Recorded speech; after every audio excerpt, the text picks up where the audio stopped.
Hey guys, welcome back to Voices of the Dark. I'm Javi, and tonight we step into a quiet apartment of a man whose name became synonymous with horror.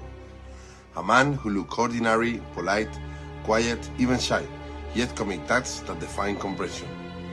This is the story of Jeffrey Dahmer, the Milwaukee cannibal. Jeffrey Lionel Dahmer was born in 1960 in Milwaukee, Wisconsin. By all accounts, he was a normal child until he wasn't. As a boy, Dahmer became fascinated by dead animals.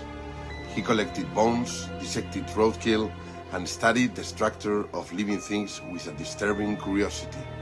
Teachers described him as a quiet and withdrawn. His parents' marriage was collapsing, and behind that polite smile, something dark was growing. In the summer of 1978, just weeks after finishing high school, Dahmer picked up a hitch killer named Stephen Hicks. They went back to Dahmer's house for drinks. When Hicks tried to leave, Dahmer panicked and struck him with a dumbbell. He then dismembered the body and scattered the remains.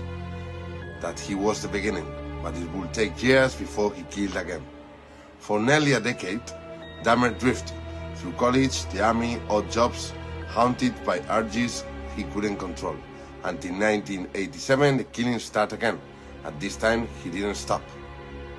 Between 1987 and 1991, Dahmer murdered 17 young men, most of them in his apartment of North 25th Street in Milwaukee. Inside that small, ordinary space, he performed acts of unimaginable horror. He photographed his victims' body. He preserved skulls and organs. He even cooked and ate part of them. Neighbors noticed that strange smell, but Dahmer always had an excuse. Bad meat, he said, of spoiled food. No one imagined the truth. Dahmer victims were mostly young men of color, vulnerable, trusting, often looking for connection. He lured them with promises of money or companionship, and once they entered his apartment, there was no way out. Several times, Dahmer nearly got caught.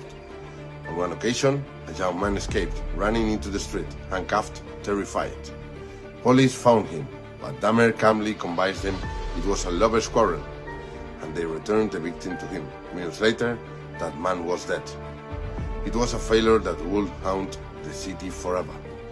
On July 22, 1991, Dahmer brought another man, Tracy Edwards, to his apartment, but Edwards managed to escape and flagged down police.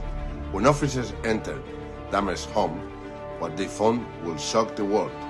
Photographs of dismembered bodies, human remains in the refrigerator, a head in the freezer, and a 57-gallon drum filled with acid and bones.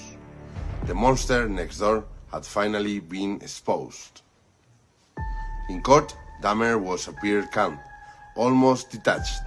He confessed in detail, showing no anger, no excitement, just a cold honesty. He said he killed not out of hate, but out of a fear of loneliness. He wanted to keep his victim with him forever. It was horror mixed with heartbreak, and a chilling look into a mind that blurred, loved, and death. Dahmer was sentenced to 15 consecutive life terms, but in 1994, just 2 years later, he was beaten to death by another inmate.